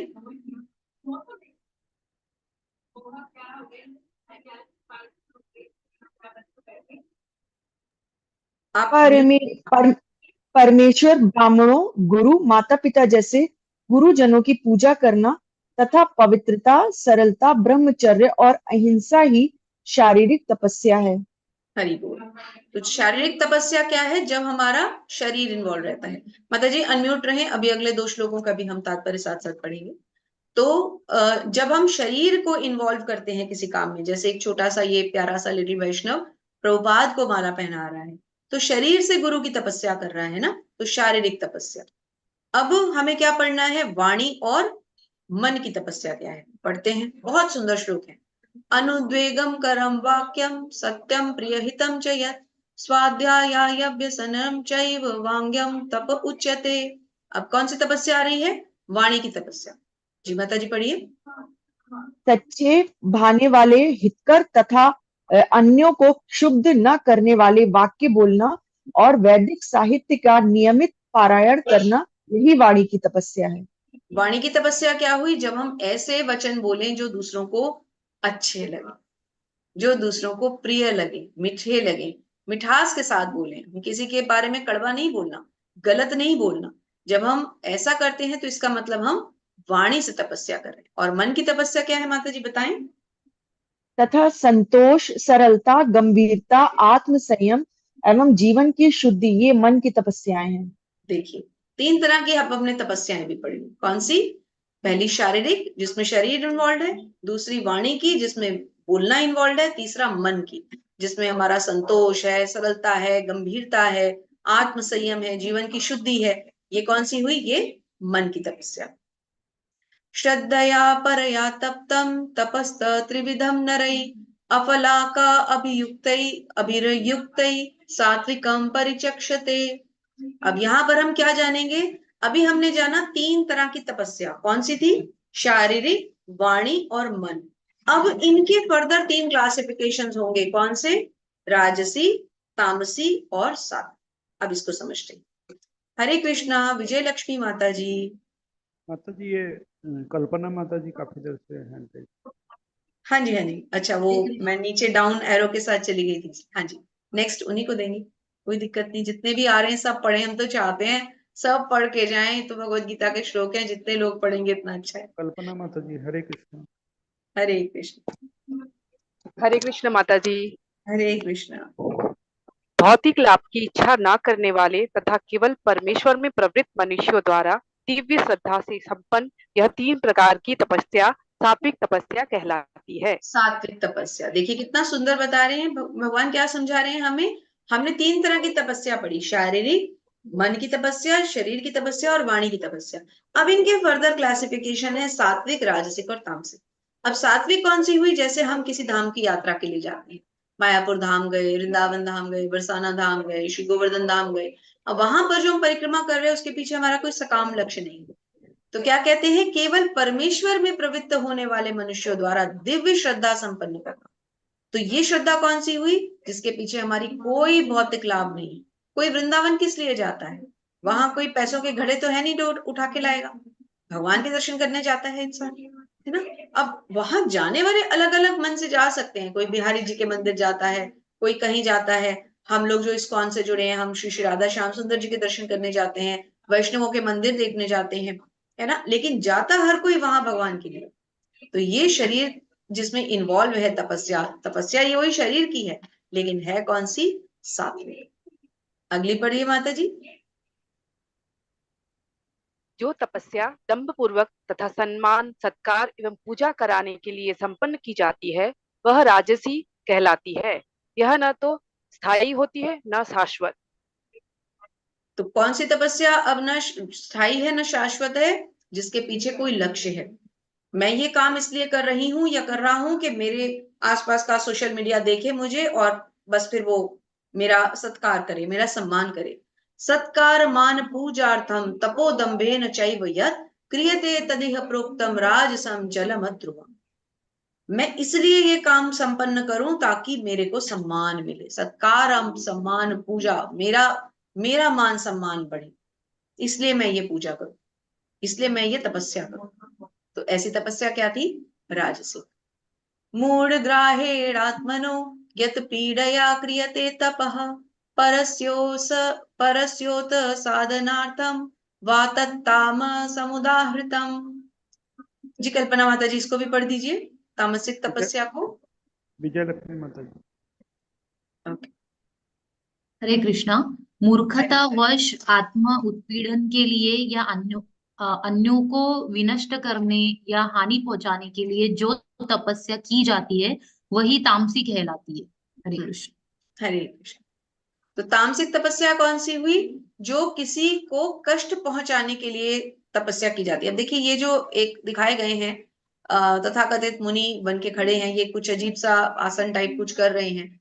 और आप देखिए बहुत सारे जो आजकल के ये जो होते हैं नेगेटिव काम करने वाले, ब्लैक मैजिक करने वाले, क्या होते हैं वो, तांत्रिक वगैरह जो होते हैं, कितनी भारी भारी तपस्याएं करते हैं, कितने अजीबोगरीब से यज्ञ करते हैं, उनमें कितनी गलत चीजों का उसमें आहुतियां डालते हैं और मांस मदिरा का सेवन करते हैं और कहते हैं हम तपस्या कर रहे हैं, हम भगवान की, हम काली देवी की तपस्या कर रहे हैं, इनकी भैरव जी की कर रहे हैं, इसकी कर रहे हैं, उसकी कर रहे हैं। ये तपस्या थोड़ी ना है। क्या बता रहे हैं भगवान? भगवान कह रहे हैं ये तो किसी को कष्ट पहुंचाना क्या है, ये तो मूर्खता है। ये सब तपस्या करके आप किसी का घर नष्ट कर रहे हैं, किसी के साथ गलत काम कर रहे हैं, तो ये तपस्या थोड़ी हुई, ये तो सरासर पाप हुआ, है ना। तो भगवान ने हमें क्लासिफिकेशन करके समझाया यहाँ पर। जी माता जी, विजयलक्ष्मी माता जी, श्लोक भी पढ़ दीजिए, तात्पर्य भी पढ़ दीजिए। दातव्यमति यज्ञान दीयतोस अनुपाकिरणे देशो काले च पात्रे च तज्ञान सात्विकम समृतम। जो दान कर्तव्य समझकर किसी प्रत्युपकार की आशा के बिना समुचित काल तथा काल तथा स्थान स्थान में में, और योग व्यक्ति को दिया जाता है वह सात्विक माना जाता है। हाँ, अब 3 प्रकार के दान पढ़ते हैं। पहले हम तीनों दानों को पढ़ लेते हैं। विजयलक्ष्मी माता जी आप पढ़ दें तीनों को एक साथ, मैं स्क्रीन चेंज करती हूँ, फिर तीनों की क्लासिफिकेशन समझूंगी। जी किंतु पढ़िए। जो दान प्रत्युपकार की भावना से या कर्मों का फल की इच्छा से या अनिच्छा पूर्वक किया जाता है वह रजोगुणी राजस कहलाता है। बिल्कुल। और तीसरा तामसिक। तथा जो दान किसी अपवित्र स्थान में अनुचित समय में किसी अयोग्य व्यक्ति को या बिना समुचित ध्यान तथा आधार से दिया जाता है वह तामसी कहलाता है। करेक्ट। तो अब हमने 3 तरह के दान पढ़े। पहले हमने 3 तरह की श्रद्धा पढ़ी थी, फिर हमने 3 तरह का भोजन क्लासिफिकेशन पढ़ा, फिर हमने 3 तरह के यज्ञों का क्लासिफिकेशन पढ़ा, फिर अब हम 3 तरह के दान का क्लासिफिकेशन पढ़ रहे हैं। श्रद्धा कैसे थी? कि जो हमें, जिसके पीछे कोई सकाम भावना ना हो, भगवान के लिए बिल्कुल एकदम निश्चल हो, उसी तरह से वो सात्विक हुई, फिर वैसी ही राजसिक, फिर वैसी ही तामसिक। फिर यज्ञ पढ़े, दान तपस्या पढ़ी, अब हम पढ़ रहे हैं दान। अब जो दान करने के पीछे हमारा कोई लक्ष्य नहीं है, वो दान क्या है? सात्विक है। लेकिन जहां हम दान देते हैं, जैसे कि सात्विक में सबसे बड़ा एग्जाम्पल हमने लिया नंद महाराज, भगवान के प्राकट्य पे वो किस तरह से दान दे रहे हैं, है ना, कोई सकाम इच्छा तो नहीं है। अब जो दान, अब देखिए यहाँ चित्र में आपको जल्दी समझ में आएगा कि ये महाशय जो है किसी को एक दान दे रहे हैं और साथ में अपनी सेल्फी खींच रहे हैं। अब ये सेल्फी कहाँ जाएगी? सोशल मीडिया पे वायरल होगी। इसका क्या मतलब हुआ कि मेरा दान देने का लक्ष्य क्या है? कि मैं दान दूं और लोग मुझे जाने, लोग मुझे मान सम्मान दे, लोग मेरी प्रतिष्ठा बढ़ाएं। तो ऐसा दान जो है वो क्या कहलाएगा? राजसिक। यत्तु प्रत्युपकारार्थम फलमुद्दिश्य वा पुनः दीयते च परिक्लिष्टम तद्दानम राजसंस्मृतम। ऐसा दान जिसके पीछे कोई सकाम कर्म की इच्छा है, सकाम भौतिक लक्ष्य है। आदेश काले यद्दानम पात्रे अभ्यश्च दीयते असकृतमव ज्ञातम तत्तामसम उदाहरणम। अर्थात ऐसे अनुचित स्थान पे, इसमें देखिए सारे अदेश, देश क्या, अकाल, पात्र भी अपात्र है, मतलब दुर्पात्र है, सुपात्र नहीं है। असकृतम, अवज्ञातम, सारे हमारे ए लगने से नेगेटिव होते जा रहे ना, अपवित्र स्थान में, अनुचित समय पे, अयोग्य व्यक्ति को, तो हमें थोड़ा सा रिलेट करना आना चाहिए। तो ऐसा दान जो हम किसी गलत व्यक्ति को, लेट्स से हमने किसी को कोई दान दे दिया, हमने ये सोच के दिया कि चलो ये एक बेगर था सड़क पे, हमने इसकी हेल्प कर दी, वो उस दिए हुए दान से मदिरा सेवन कर रहा है, तो क्या हुआ? आपने अपने धन को खुद ही नष्ट कर लिया। अब चाहे वो दान आपने कितने अच्छे ढंग से कमाया था, आपने एक ऐसे सुपात्र को दिया होता, मंदिर में सेवा के लिए दिया होता, तो उससे मंदिर निर्माण होता, भगवान के आभूषण आते, मंदिर की कोई चीज आती, ब्रह्मचारियों को कुछ भोजन प्राप्त होता, वैष्णव के पास सेवा होती। आपने दे दिया किसी ऐसे पात्र को, तो क्या हुआ? धन की नष्टीकरण हो गया। तो इसलिए दान भी हमें सात्विक, राजसिक और तामसिक समझ कर देना चाहिए। हरे कृष्णा। वाणीश्री माता जी। हरे कृष्ण माता जी, दंडवत हरे प्रणाम। कृष्ण माता जी, धन्यवाद, प्रणाम। सृष्टि के आदिकाल से ओम, तत्, सत ये 3 शब्द परब्रह्म को सूचित करने के लिए प्रयुक्त किए जाते रहे हैं। ये 3 सांकेतिक अभिव्यक्तियां ब्राह्मणों द्वारा वैदिक मंत्रों का उच्चारण करते समय तथा ब्रह्म को संतुष्ट करने के लिए यज्ञों के समय प्रयुक्त होती थी। तो ये 3 शब्द हम सबने बहुत सुने हैं, ओम तत्सत। ये कह करके यज्ञों के जो अनुष्ठानों में जो मंत्र हैं, समझ लीजिए वो हम भगवान को अर्पित कर रहे हैं। क्यों? भगवान ने क्या कहा था जब अपने ऐश्वर्य बताए थे? ओमकारों में, मंत्रों में मैं ओमकार हूं। क्यों? ओमकार लगने से जो वो मंत्र है वो भगवान के लिए हो जाता है। देखिए हमारे वैदिक साहित्य के ज्यादातर सभी मंत्रों के पहले तो ओम लगा होता है। ओम नमो भगवते वासुदेवाय। ओम तो हमारे हर मंत्र में अगर लग गया तो वो भगवान को अर्पित हो गया वो मंत्र। ओम तत् सत। तत् कहने से भी विष्णु तत्व आता है और सत कहने से भगवान का सच्चिदानंद सत्य रूप परम सत्य आता है। अब कैसे समझेंगे इसको? आइए आगे पढ़ते हैं। तो यहाँ पर देखिए क्या बताया जा रहा है, पढ़िए माता जी, चित्र के नीचे क्या From लिखा the है? beginning of creation, the 3 words Om Tat Sat were used to indicate the supreme absolute truth. This 3 symbolic, माता जी यहाँ पे बीच में वो दिखाई नहीं दे रहा मुझे। ओके, एक सेकेंड। अब दिख रहा है माता जी? एक मिनट, मेरे को अपना हैंड रेज ये करना अच्छा, पड़ेगा। मैं पढ़ देती हूँ। Just hold. These 3 symbolic representations were used by Brahmanas while chanting the hymns of the Vedas and during sacrifices for the satisfaction of the Supreme.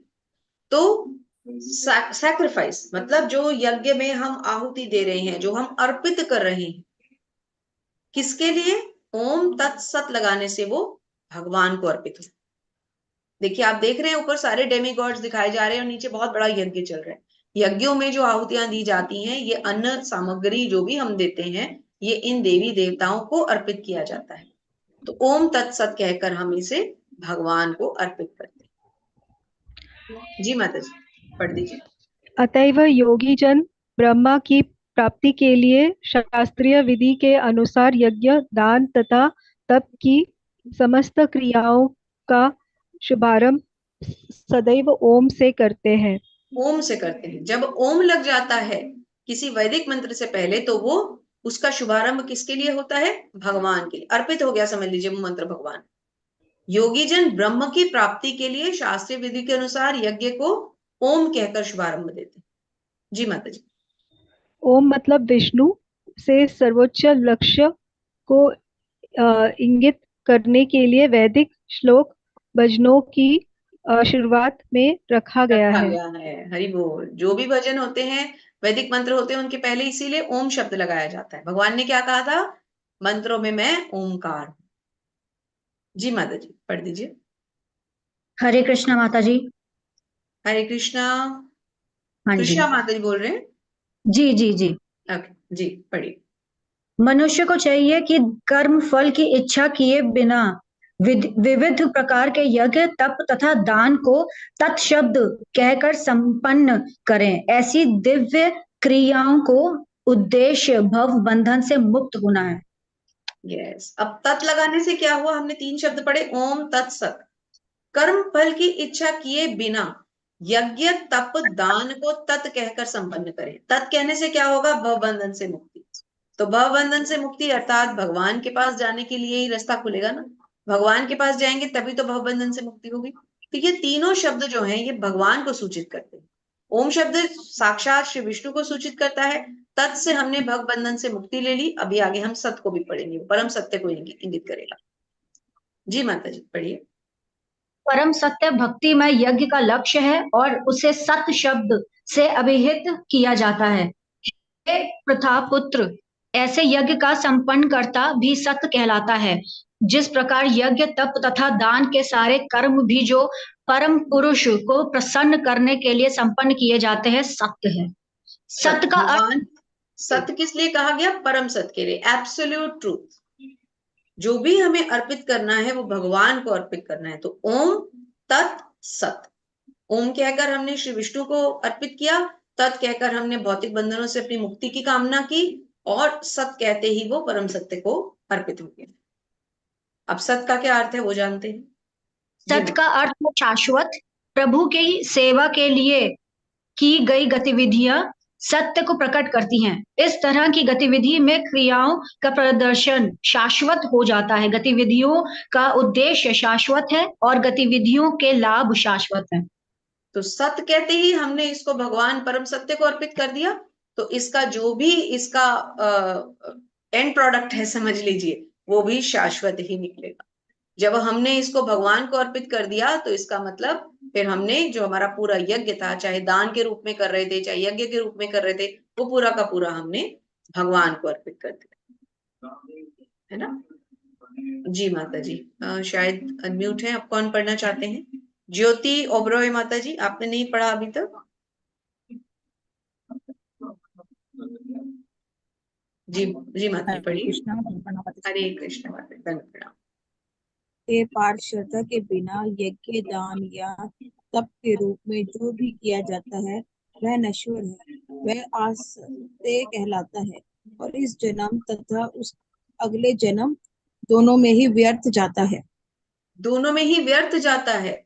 अगर हम कोई भी यज्ञ दान तपस्या श्रद्धा के बिना करेंगे तो देखिए सत से वो क्या हो गया? असत हो गया।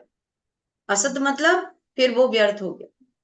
जब हमारे यज्ञ में, हमारे दान में, हमारी तपस्या में भगवान ही शामिल नहीं है, उनकी श्रद्धा ही शामिल नहीं है, तो फिर वो सार्थक कैसे हो सकता है? वो तो वेस्ट हो गया। जिस चीज में भगवान नहीं है वो तो वेस्ट है ना। तो भगवान के सुंदर रूप के दर्शन कर लेते हैं एक बार। इतना सुंदर मदन मोहन मनोहर रूप, कमल नयन भगवान के, इतना सुंदर मेघ वर्ण है। देखिए कितने सुंदर बाजूबंद है, वैजंती माला है, भगवान के माथे पे इतना सुंदर तिलक है, मोर मुकुट है। तो ऐसे सुंदर भगवान को हम सब का नमन। हरि बोल, हरे कृष्णा। आगे चलते हैं। जी माता जी, एक एक पैराग्राफ पढ़ के पढ़ें इसको। ज्योति माता जी फिर से अनम्यूट करें। बद्ध अवस्था में लोग देवताओं, भूतों या कुबेर जैसे यशों की पूजा के प्रति आकृष्ट होते हैं। यद्यपि सतोगुण रजोगुण तथा तमोगुण से श्रेष्ठ है, लेकिन जो व्यक्ति कृष्ण भावना अमृत का ग्रहण करते हैं वह प्रकृति के इन तीनों गुणों को पार कर जाता है। हरि बोल। श्रील प्रभुपाद की जय। प्रभुपाद क्या समझा रहे हैं कि हालांकि कोई भी गुण जो है उसकी प्रधानता के कारण मनुष्य कुछ ना कुछ तो करेगा ही, लेकिन वास्तव में करते सब कुछ प्रकृति के तीन गुण हैं। प्रभुपाद समझा रहे हैं कि वैसे इन तीनों गुणों में देखा जाए तो सतोगुण ऊंचा है। चाहे आप तमोगुण को लें, चाहे रजोगुण को लें, सतोगुण तीनों में ऊंचा है। लेकिन जो मनुष्य कृष्ण भावनामृत ग्रहण करता है, था जो भक्ति की शुरुआत करता है, वो भक्ति में धीरे धीरे आगे बढ़ते बढ़ते इन तीनों गुणों से पार हो जाता है।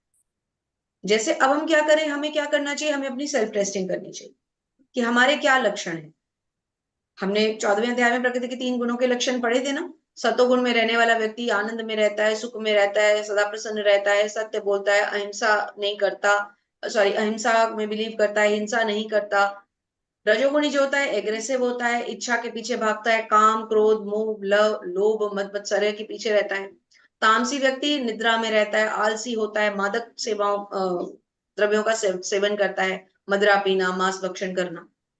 तो हालांकि देखा जाए तो ऑन अ ब्रॉडर पर्सपेक्टिव अगर हम देखें तो सतोगुण इन तीनों में बहुत ऊपर है, लेकिन जो भक्त हो जाता है वो फिर तीनों गुणों से ऊपर हो जाता है, इसीलिए भक्त को गुणातीत कहा जाता है, जैसे कि श्री प्रभुपाद। जी माता जी आगे बढ़े। सफलता पाने के लिए उपयुक्त गुरु प्राप्त करके उनके निर्देशों में प्रशिक्षण प्राप्त करना चाहिए, तभी ब्रह्म में श्रद्धा हो सकती है। जब काल क्रम से यह श्रद्धा परिपक्व होती है तो इसे ईश्वर प्रेम कहते हैं। यही प्रेम समस्त जीवों का चरम लक्ष्य है। अतः मनुष्य को चाहिए कि सीधे कृष्ण भावना अमृत ग्रहण करे। इसे 17वें अध्याय का यही संदेश है। हरि बोल। हरि बोल। प्रभुपाद क्या समझा रहे हैं कि जब तक गुरु की शरण में हम इसको नहीं समझेंगे, श्रद्धा को, श्रद्धा के विभागों को, गुणों को, कर्मों को, भक्ति में आगे कैसे बढ़ना है उसको, जब तक हम गुरु के निर्देशन में नहीं समझेंगे, तब तक अपने आप पढ़ने से हमें कुछ समझ में नहीं आने वाला। तो गुरु का निर्देशन, भक्तों का संग, शास्त्रों का अध्ययन, ये तीनों चीजें बहुत आवश्यक है। तो यहाँ पर हमारे चैप्टर का एक एनालिसिस दिया गया है कि जैसे पहले श्लोक में हमें बताया गया कि अर्जुन क्या पूछ रहे हैं कि कैसा व्यक्ति की पूजा में क्या होता है ना। फिर भगवान उत्तर देते हैं 2 से लेके 7 श्लोकों तक। फिर 8 to 10 हमें गुणों के में जो यज्ञों में हम सेक्रीफाइसेस करते हैं उसके बारे में समझाया गया है। फिर 11 से 13 में उसके बारे में समझाया गया है। फिर उसके बाद 14 से 16 में भगवान 3 तरह की तपस्या समझाते हैं। उसके बाद हमने तपस्या में भी 3 तरह के गुणों का फर्दर क्लैरिफिकेशन पढ़ा था। फिर 20 से 22 में हमने 3 तरह के दान के बारे में समझा, और फिर हमने ओम तत्सत का मीनिंग समझा। यहाँ पर हमारे अध्याय का समापन होता है। हमने हर प्रोडक्ट को, जो भगवान ने हमें 3 चीजों पे क्लासिफिकेशंस दी हैं, उनको हमें अच्छी तरह से समझ लेना है। और हमें इस लायक होना चाहिए कि अब हम प्रकृति के गुणों से हर चीज को एक एनालिसिस के एंगल से देखें कि अगर हम यज्ञ की बात कर रहे हैं तो यज्ञ भी 3 तरह का है, दान की बात कर रहे हैं तो दान भी 3 तरह का है, श्रद्धा की बात करें तो श्रद्धा भी 3 तरह की, भोजन की बात करें तो भोजन भी 3 तरह का है, मनुष्य की प्रकृति की बात कर रहे हैं तो वो भी 3 तरह की। यहाँ पे हमारा अध्याय संपन्न होता है। आप सबका बहुत बहुत धन्यवाद जुड़े रहने के लिए, अपना संग देने के लिए बहुत बहुत धन्यवाद। और किसी का कोई प्रश्न है तो आप पूछ सकते हैं। हरे कृष्ण। हरे कृष्ण माता जी। हरे कृष्ण माता जी। माता जी, first of all I want to thank you कि आपने हम लोगों को इंटरेक्ट करने का चांस दिया। Thank you Arvind Prabhu ji as well.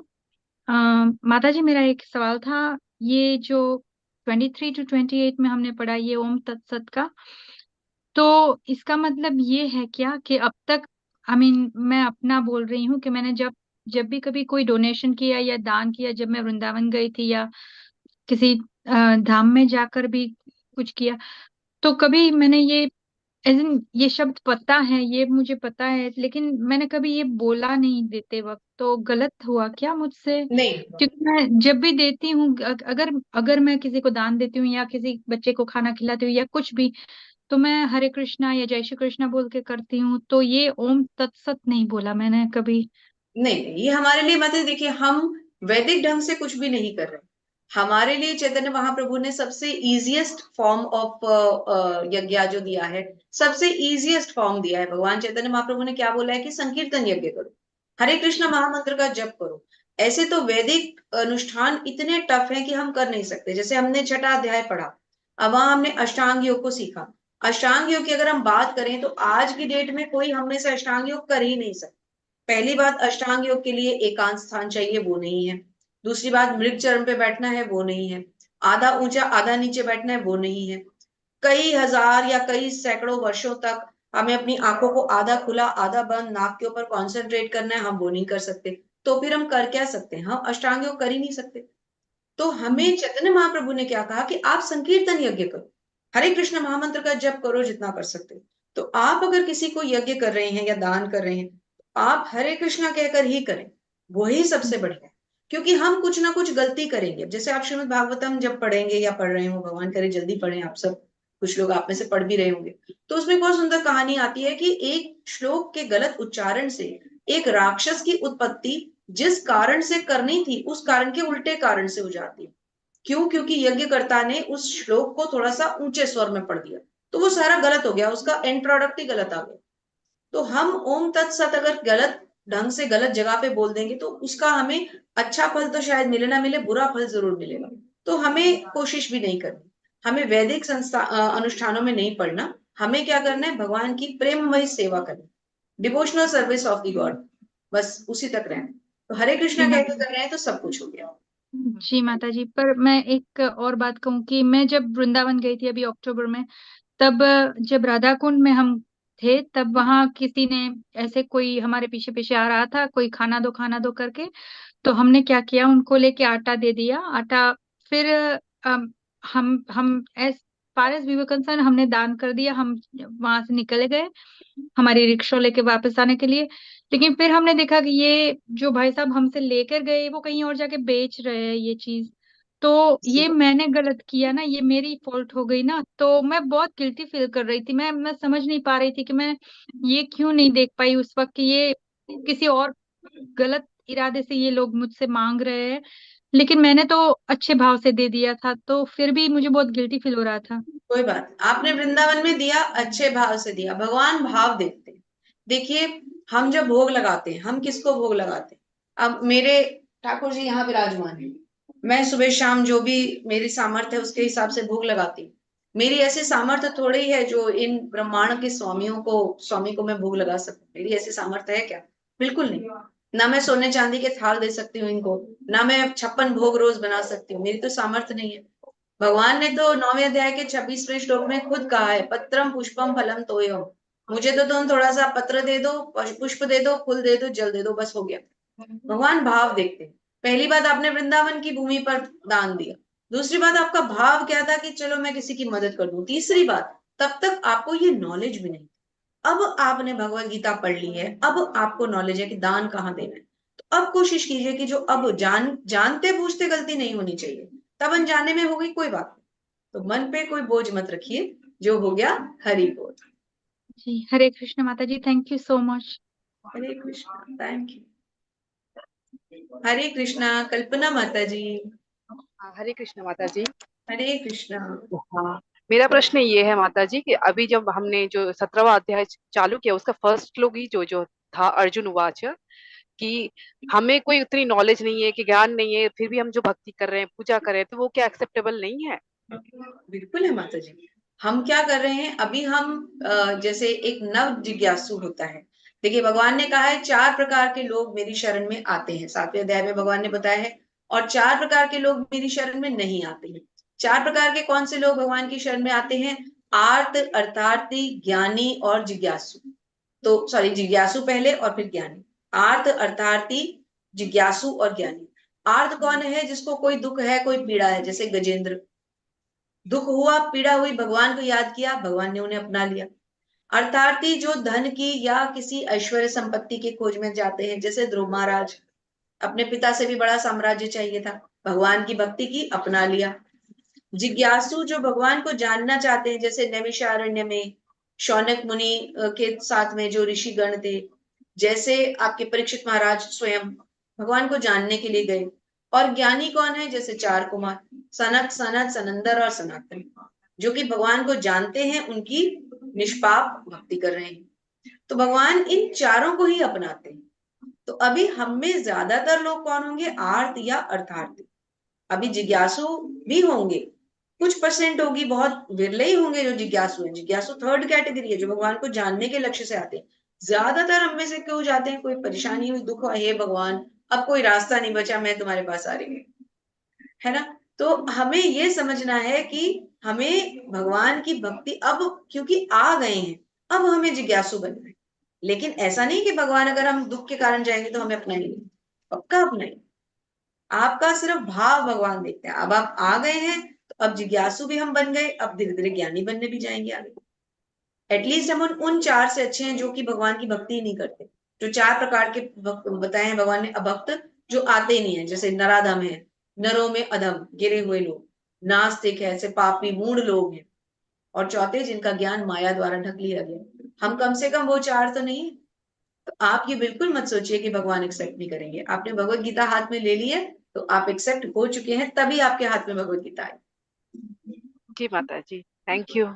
हरे कृष्णा। हरे कृष्ण। हरे कृष्णा, ज्योति माता जी। हरे कृष्णा माता जी, धन्यवाद, प्रणाम। हरे माता जी मेरा धन्यवाद, प्रणाम। माता जी मेरा क्वेश्चन था कि जैसे हमारी फैमिली में कुछ अगर तमोगुणी लोग हैं, और हम उनकी मदद कैसे कर सकते हैं? देखिए माता जी, हम एक ही तरह से सबकी मदद कर सकते हैं, चाहे वो तमोगुणी हो, रजोगुणी हो या इवन सतोगुणी भी हो, क्योंकि उन्हें भी शुद्ध सत्व में जाना है।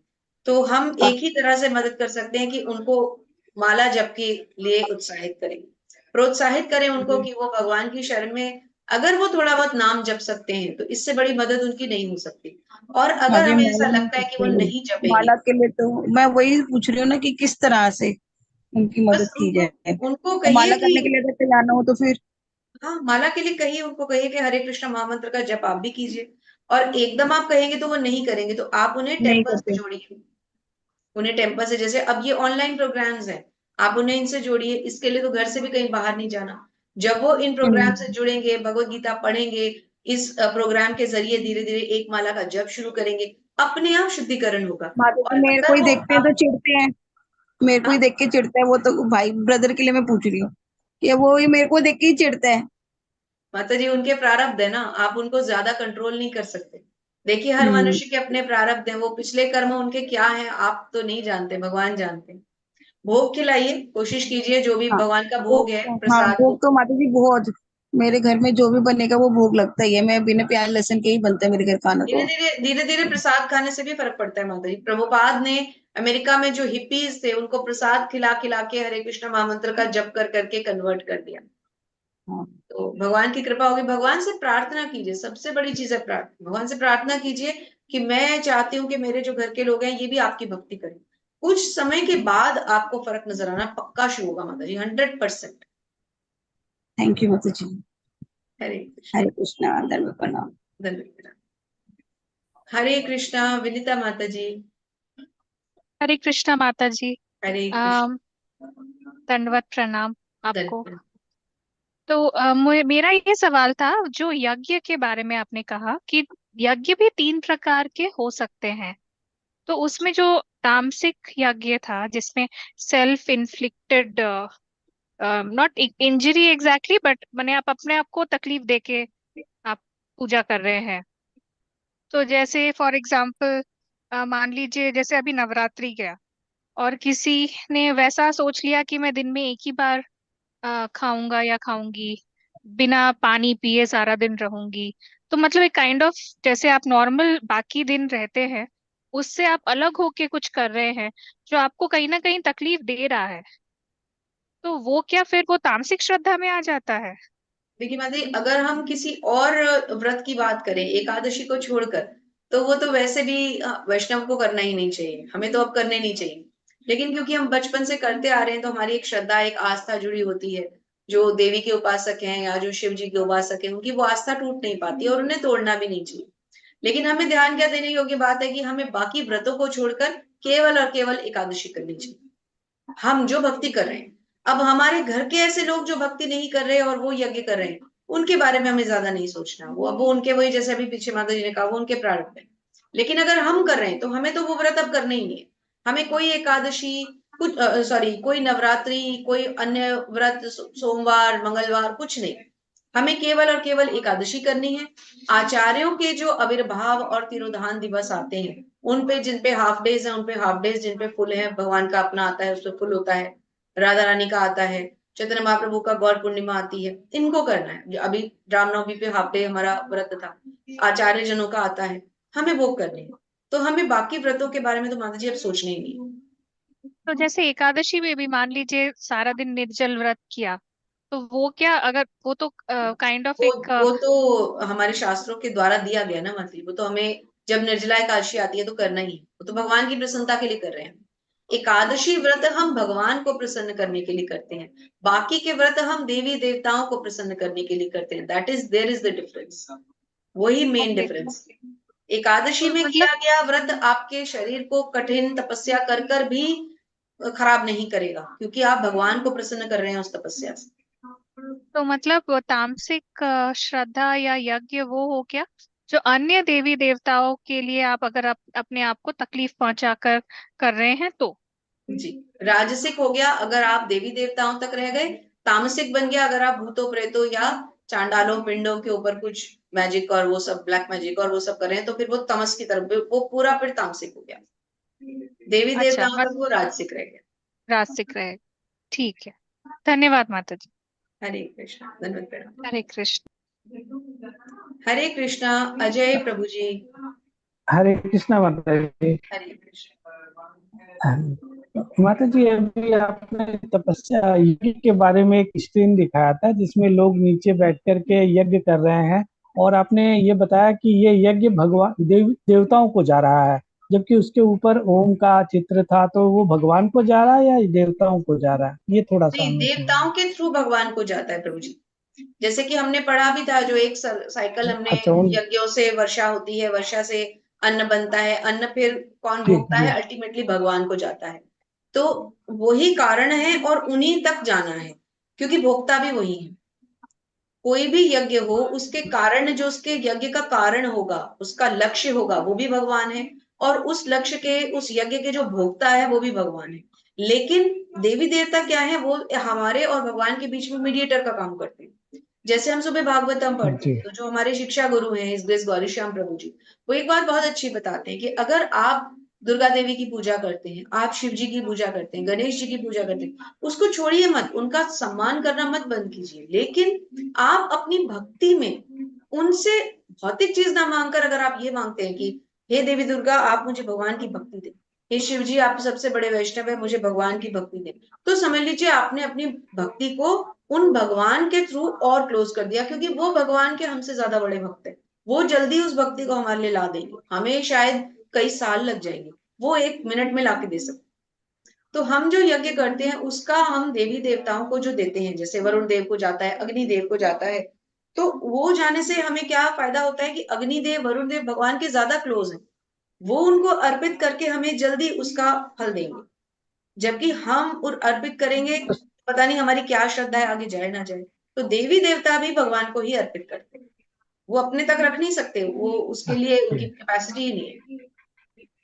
यानी कि यज्ञ के देवी देवताओं के थ्रू ही जाएगा, हम डायरेक्ट श्री भगवान के लिए यज्ञ नहीं कर सकते।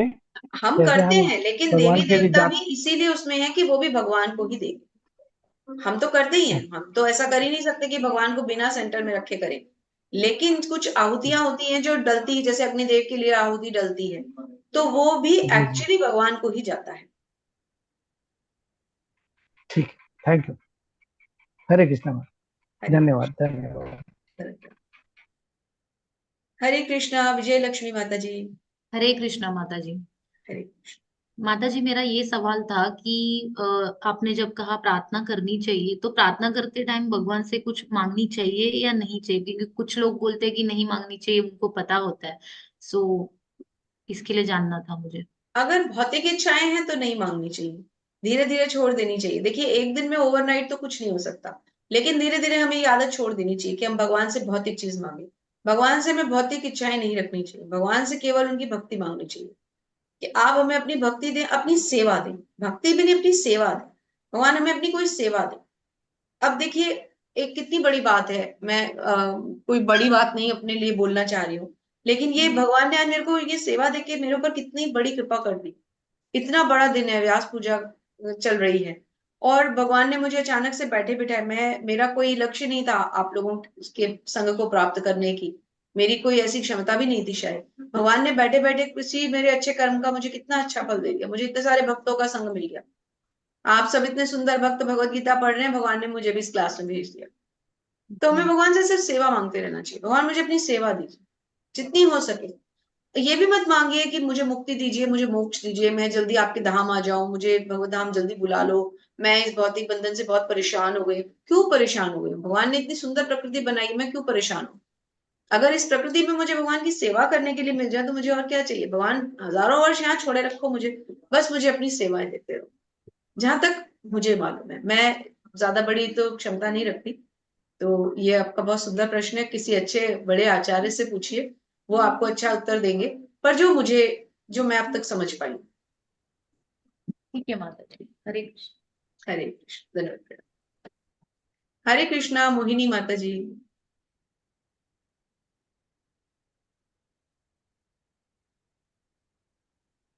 हरे कृष्णा, मोहिनी माता जी। हरे कृष्णा, सुधीर प्रभु जी। अच्छा, आप भी हैं, धन्यवाद प्रणाम प्रभु जी। हरे कृष्णा, धन्यवाद प्रणाम। हरे हरे कृष्णा कृष्णा माता जी। हरे कृष्णा। मेरा ये सवाल था, आपने कहा कि भगवान ने कहा है कि ओमकार में मैं हूँ, तो ओम नमो भगवते वासुदेवाय। 2 दिन पहले मैंने प्रभु जी से यही प्रश्न पूछा था कि मैं ओम नमो भगवते वासुदेवाय का जप करती हूँ, तो उन्होंने कहा कि ऐड मुझे करना चाहिए हरे कृष्णा हरे रामा का मंत्र। ठीक है, लेकिन उस मंत्र में ओमकार का कोई उच्चारण नहीं है, नहीं है। तो ये मुझे जो हरे कंफ्यूजन है। कृष्ण महामंत्र है माता जी, ये इसीलिए इसको महामंत्र कहा गया है। बाकी सबों को देखिए आप मंत्र कहते हैं, इसको हम महामंत्र कहते हैं, क्योंकि इसमें सारी जो भी, अब हरे शब्द जो है वो शक्ति का सूचक है। कौन सी शक्ति? भगवान की अलादनी शक्ति, राधा रानी जी, है ना। तो इस अच्छा। मंत्र से पहले ओम लगे या ना लगे, देखिए जितने भी हमारे वैदिक मंत्र हैं जिनमें ओम लगा होता है, जैसे ओम नमो भगवते वासुदेवाय का जप हमें क्यों नहीं, आज हम हरे कृष्ण महामंत्र का जप क्यों करते हैं, ओम नमो भगवते वासुदेवाय का क्यों नहीं करते? क्योंकि वो सतयुगी मंत्र है। अगर हमने उसका उच्चारण गलत कर दिया, जिस लय में उसको गाना चाहिए, जिस टाइम फ्रेम में गाना चाहिए, जिस तरह से उच्चारण करना चाहिए, कहीं ऊंचा है कहीं नीचा, देखिए ओम कहने का भी अपना एक उच्चारण होता है। हम आज की डेट में कलयुगी हो चुके हैं। आप देखेंगे कहीं कहीं ओम को ओ एम लिखा होता है, कहीं कहीं ए यू एम लिखा होता है, AUM, ओम हाँ। करके लिखा होता है। हम्म। तो हमें भी नहीं पता, इसका फैसला हम्म। कौन करेगा कि क्या सही है क्या गलत। इसलिए ठीक भगवान है। चैतन्य महाप्रभु ने हमें कहा, आप हरे कृष्णा महामंत्र का कीर्तन करो। इसका कोई समय नहीं है, इसकी कोई लिमिट नहीं है, इसका कोई स्वर नहीं है, इसका कोई, आप हरे कृष्ण को, कोई फॉरेनर अगर कृष्ण को कृष्णा भी कहता है, राम को रामा भी कहता है, तो गलत नहीं है, इसका कोई प्रतिफल नहीं मिलने वाला, कोई बुरा फल नहीं मिलने वाला। इसलिए अच्छा। हमें सतयुगी मंत्रों पे ज्यादा नहीं ध्यान देना है। करते हैं तो बहुत अच्छा है, भगवान का नाम है जरूर लीजिए, लेकिन कोशिश करनी है कि उसी समय में अगर हम हरे कृष्णा महामंत्र कर लें तो वो हमारा ज्यादा कनेक्शन बनाएगा। ठीक है। ठीक है।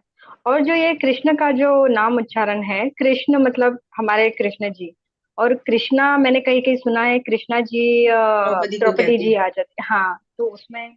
नहीं, हम कृष्णा कहते हैं, वही बात है कि भगवान हमारा भाव देखते हैं। अब आप देखिए जितने भी फॉरेनर्स हैं वो कृष्ण कह ही नहीं सकते, वो ण पे अटक ही नहीं सकते, वो तो कृष्ण न कहेंगे। हम्म। हम्म। तो पहली बात तो उन्होंने शब्द ही गलत कर दिया, वो कृष्ण नहीं कहेंगे, कृष्णा कहेंगे। और कृष्ण हम्म। भी नहीं कहेंगे, कृष्णा पे भी एन को आगे ए लगाएंगे, कृष्णा बोलेंगे। तो क्या वो भगवान के भक्त नहीं है? वो तो हमसे कहीं उच्च हम्म। कोटि के भक्त हैं। आज हमारे जो सही दीक्षा कहा। गुरुज हैं वो बाहर के लोग हैं, तो सोचिए कि उनकी भक्ति कितनी निर्मल है। सही तो कहा। ऐसा बिल्कुल भी ना सोचे माता जी। धन्यवाद, धन्यवाद माता जी। हरे कृष्णा, धन्यवाद, प्रणाम। हरे कृष्ण। हरे कृष्णा। आईफोन जी माता जी, प्रभु जी आईफोन, माता जी आईफोन, प्रभु जी अनम्यूट करें, अनम्यूट करें।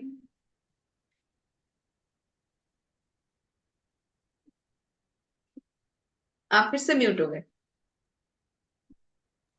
माता जी एक हरे कृष्णा माता जी, एक छोटा सा प्रश्न पूछना था, हरे प्रश्न नहीं, जानकारी लेनी थी। आप दिल्ली में हैं तो आप कहीं या ऑनलाइन या और कहीं क्लास इस तरह का, क्योंकि आपने जो समझाया है मुझे बहुत समझ में आया, जो लिंकेज 1 से लेकर के 17 अध्याय तक बहुत अच्छा लगा।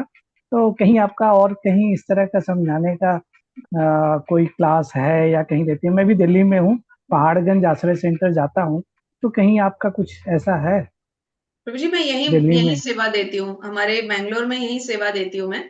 और हमारे 3 बजे अच्छा। के बैच में मैं सेवा दे रही थी कल तक।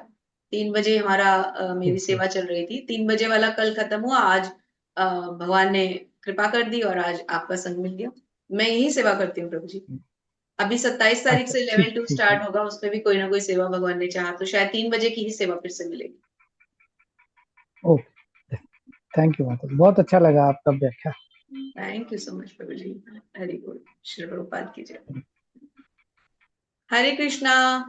सुधीर प्रभु हरे जी, हरे कृष्णा कृष्णा, माता दंडवत जी, दंडवत प्रणाम, प्रणाम। दंडवत दंडवत प्रणाम। प्रणाम माता जी। उस समय मैं आपको नहीं कह पाया, कारण मैं अनम्यूट था, है ना, उसमें ऑप्शन नहीं था, तो मैंने इसीलिए बस करा है आपको कि मैं आपको दंडवत प्रणाम कर सकूं। अरे और नहीं माता नहीं जी, नहीं। कल आपका वो था क्लास, फिर मैं आपको बहुत ही मिस कर रहा था। भगवान ने आज इतने शुभ दिन आपके दर्शन अरे फिर नहीं। से करवा ऐसा दिए। मत बोलिए प्रभु जी, हमारे और बहुत सुंदर भक्त हैं। आप सबको प्रभु जी का और शायद पता ही सेकंड होगा, लेवल हम बहुत अच्छे भक्त हैं सुनील प्रभु जी। शीघ्र ही आपसे सेकंड लेवल भी भगवान की दया से सुनेंगे। मुझे हरे आपका कृष्ण। संग मिलता रहे, आपकी ब्लेसिंग्स मिलती रहे प्रभु जी, और कुछ नहीं चाहिए। हरि बोल। हरे कृष्णा, धन्यवाद, प्रणाम। दंडवत प्रणाम माता जी।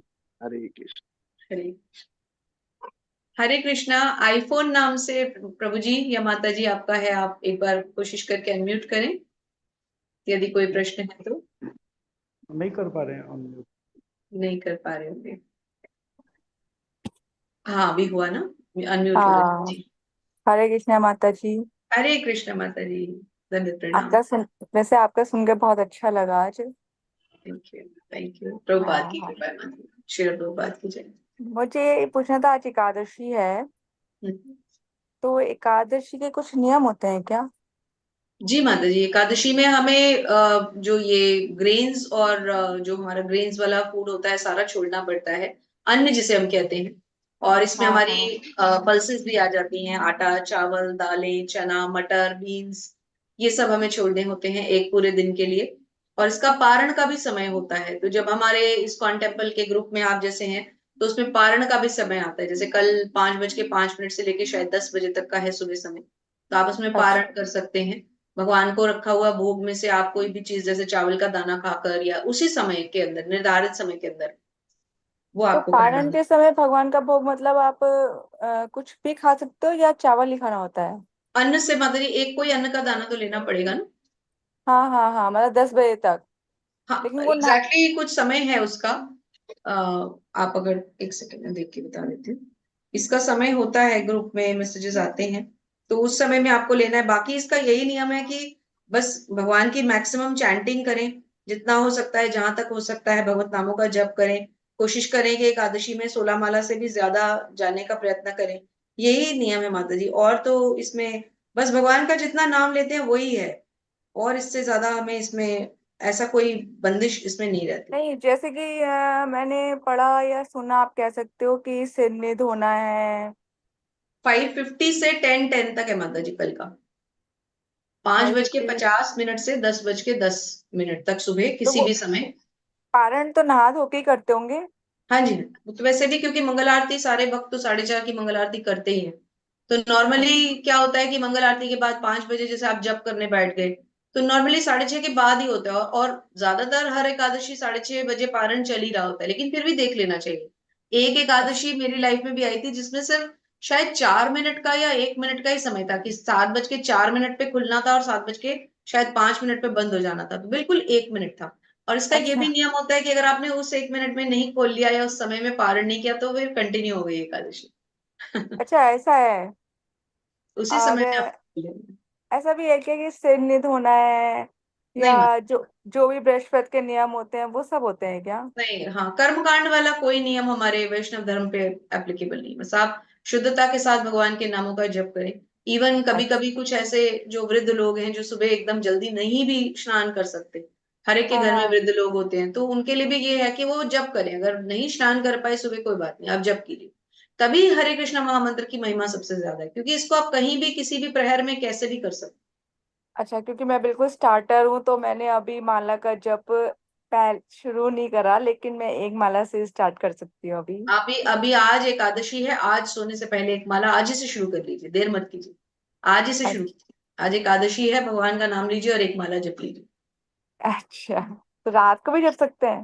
हाँ माता जी, कभी भी, कोई दिक्कत नहीं। अच्छा अच्छा, ठीक है। हरे ठीक। कृष्ण, दंडवत प्रणाम। ओके, हरे कृष्ण माता जी। हरे कृष्ण। हरे कृष्ण माता जी। हरे मुझे ये पूछना था कि एकादशी का उपवास मतलब वो टाइम पे कैसे छोड़ना है, मतलब भगवान को भोग लगा के छोड़ना है कि कैसे छोड़ना मतलब भगवान को तो अपने समय पे ही भोग लगाइए, उसमें कोई चेंज नहीं करना। है? भगवान के भोग में वैसे भी चेंज नहीं करते हम, कोई भी व्रत हो। लेकिन हमें अपना समय जो है, हमें 5:50 से लेके दस हम्म। बज के दस मिनट के बीच में कभी भी आप जो भी भोग लगा हुआ भगवान का, जो आपने सुबह भोग लगाते होंगे, आप उसमें से कोई अन्न का दाना, एक चावल का दाना भी अगर आप ले लेते हैं, तो आपका भोग खुल गया बस। ओके, तो मतलब भगवान को भोग लगा के ही छोड़ना है मतलब? भगवान को भोग लगाना तो वैसे भी लगाना ही है, जैसे आप जितने बजे भी रखते हैं। लेट्स से आप 6 बजे अपने घर में रखते हैं, हर एक का अपना नियम होता है। या तो आपने अगर आज रात का भी आप कुछ भोग लगा हुआ रख दें, वो भी सुबह कितना सा दाना लेके उस टाइम पे खोल लें, क्योंकि देखिए कई लोग होते हैं सुबह भोग नहीं लगाते, थोड़ा लेट हाँ लगाते हैं, हाँ है ना। जैसे सपोज अब आपका नियम है घर में आप लेट किसी भी समय लगाएंगे, 10:10 तक तो भगवान भूखे नहीं नहीं होंगे, लगता है जी। ना। 8 बजे भोग लगाते हैं तो 8:15 आप ले लीजिए, दस बज ओके के दस मिनट से पहले पहले, 5:50 और 10:10 के बीच में। ओके, तो मतलब आप जो बोल रहे हो माता जी, चावल का दाना जो है वो भगवान को लगा हुआ ही लेना है ना, मैं वही हाँ पूछ रही हाँ हाँ, बिना लगे तो कुछ नहीं लेना हो। जो खाना है उनको भोग लगा के ही खाना है, बिना उनको भोग लगाए कुछ नहीं खाना। हूँ। ओके, और जो आप एकादशी हो या ना हो उन्हें भोग लगाए बिना नहीं खाना। ओके, नौवा और नौवा अध्याय, एक बार 26वां श्लोक और उसमें तात्पर्य पढ़िएगा। 26वें श्लोक का तात्पर्य पढ़िएगा, भगवान को नौवा क्या खा सकते हैं। 9 अध्याय। 9.26 भगवान क्या खाते हैं और हमें कैसे खाना है, आप तात्पर्य पढ़िए, प्रभुपाद ने सब समझाया हुआ। ठीक है, और माता जी जो आप बोल रहे थे टाइम क्रॉस हो गया तो एकादशी कंटिन्यू हो जाती है, फिर उस टाइम पे फिर क्या करना चाहिए? फिर सेम यही आपको पूरा दिन फिर रखना पड़ेगा, लेकिन वो तो फिर गलत हो गया ना, क्योंकि वो अगर आपने कंटिन्यू कर भी ली तो उसका कोई पारण का समय आपको पता ही नहीं है। जी तो इसलिए हमें पारण बिल्कुल सही समय के अंदर अंदर कर लेना है। ओके, ठीक है माता जी, हरे कृष्ण। हरे कृष्ण। एक हैंड रेज और था, किथल करके कोई नाम था, शायद मुझे ध्यान आ रहा है, किथल शर्मा प्रभु जी, माता जी। प्रभु जी। ओके, हैंड डाउन हो गया। ओके, हाँ जी, एक हैंड अप, एक फिर से है, आईफोन जिनका नाम है। हाँ जी। हेलो प्रभु एक जी, क्वेश्चन माता और जी। है। हाँ जी बोलिए। हेलो हाँ जी बोलिए। माता जी, जो उपवास करते हैं ना, तो मैं एकादशी के कभी करता हूँ तो क्या होता है, मैं पूरा दिन कुछ खाता ही नहीं। जब मॉर्निंग करते हैं ना, हाँ, तो जी भगवान को भोग लगा के करना का आपको अभी बोला है, इसके लिए वो मैंने हाउ डाउन कर दिया हैंड। या आपने डाउट क्लियर हो गया मेरा। मैं समझी नहीं, आपका प्रश्न नहीं समझ पाई। हम एकादशी करते हैं ना, तो हम लोग मतलब मैं जो दुकान पे काम करता हूँ, तो मेरे को क्या होता है, सुबह सुबह कुछ बीच में एक टाइम खाते हैं ना, तो मैं एक टाइम खा नहीं पाता, मैं फुल डे कर लेता हूँ, अच्छा। पूरा उपवास ही कर लेता हूँ। ओके। तो क्या दूसरे दिन भोग लगा के वो करना था ना, तो वही डाउट था, जितना में आपने डाउट क्लियर हो गया मेरा। अच्छा अच्छा, तो आपका डाउट क्लियर हो गया ना। हाँ हरे कृष्णा। जी माता जी, हरे कृष्ण। हरे कृष्णा, मोहिनी माता जी। माता जी, मैंने आज क्लास मतलब लास्ट के 15 मिनट से अटेंड की है। यूट्यूब में मैं वापस कंटिन्यू करूंगी, लेकिन मुझे आपका जो समझाने का तरीका है वो बहुत अच्छा लगा है।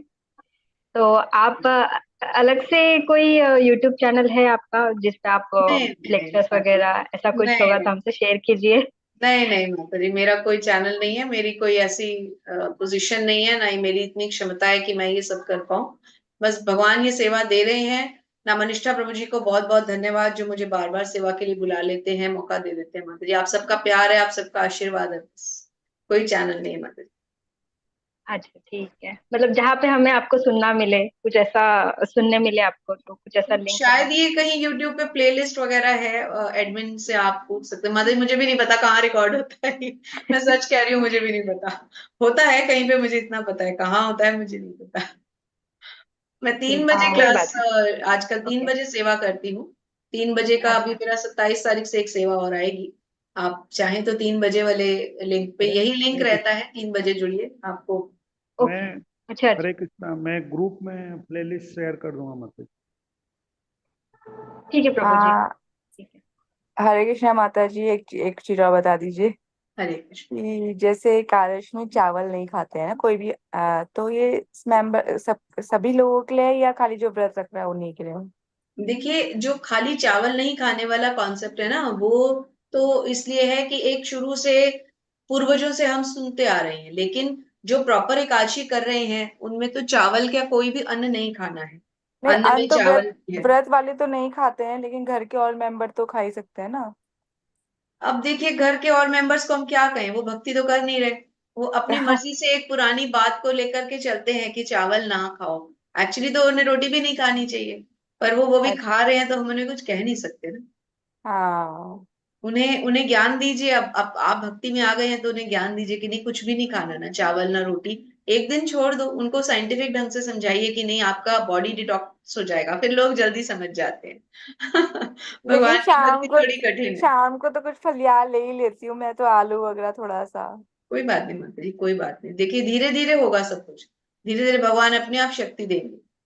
तो सुबह बस थोड़ा चावल का भोग लगा के और चावल टेस्ट खा लेना चाहिए पहले। हाँ, अगले दिन सुबह 5:50 से 10:10 तक जो भी चावल रोटी जो भी आप अपने ठाकुर जी को कल अर्पित करेंगे, अपनी राधा रानी के लिए आप जो भी बनाएंगे, वो आपको उस समय के बीच में थोड़ा अन्न अन्न जरूर हो, चाहे चावल के रूप में हो चाहे रोटी के रूप में, वो जरूर खाएं। अच्छा ठीक है, ओके। हरे कृष्णा माता जी। हरे कृष्णा, धन्यवाद, प्रणाम। तो अब कोई प्रश्न नहीं है तो प्रभु जी, अरविंद प्रभु जी, क्या अब हम विराम दें? जी माता। आप सभी भक्तों का बहुत बहुत धन्यवाद। आप सब हमें आशीर्वाद दें, ब्लेसिंग दें, अपनी विशेष दें, भगवान से हमारे लिए प्रार्थना करें कि हम भी भगवान श्री प्रभुपाद अपनी कृपा करें, हम भक्ति में आगे बढ़े और हम सब मिलके फिर से हरे कृष्ण महामंत्र को हमेशा जपते रहें, इसको बढ़ाते रहें। आप सबको नमन करती हूँ, सभी वैष्णवों को प्रणाम करते हुए। वाञ्छा कल्पतरुभ्यश्च कृपा सिन्धुभ्य एव च पतितानां पावनेभ्यो वैष्णवेभ्यो नमो नमः।